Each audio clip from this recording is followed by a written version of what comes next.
અમદાવાદમાં પાન પાર્લરને ટાર્ગેટ કરીને ચોરી કરનાર ટોળકી ઝડપાઈ છે। બોડકદેવ પોલીસે દિવ્યાંગ રાઠોડ અને હિતેન્દ્ર સિંગોલિયાની ધરપકડ કરી। સોલા, બોડકદેવ, વસ્ત્રાપુર અને કૃષ્ણનગર સહિતના વિસ્તારોમાં થયેલ 5 કેસ ઉકેલાયા છે। ચોરી કરતી ટોળકીના સીસીટીવી પણ સામે આવ્યા।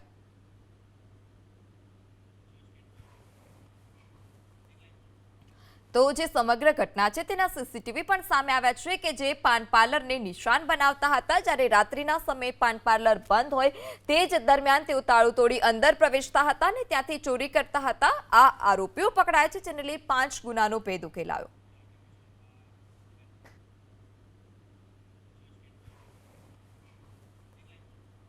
તો જે સમગ્ર ઘટના છે તેના સીસીટીવી પણ સામે આવ્યા છે કે જે પાન પાર્લરને નિશાન બનાવતા હતા। જ્યારે રાત્રિના સમયે પાન પાર્લર બંધ હોય તે જ દરમિયાન તેઓ તાળું તોડી અંદર પ્રવેશતા હતા અને ત્યાંથી ચોરી કરતા હતા। આ આરોપીઓ પકડાયા છે, જેને લઈ 5 ગુનાનો ભેદ ઉકેલાયો।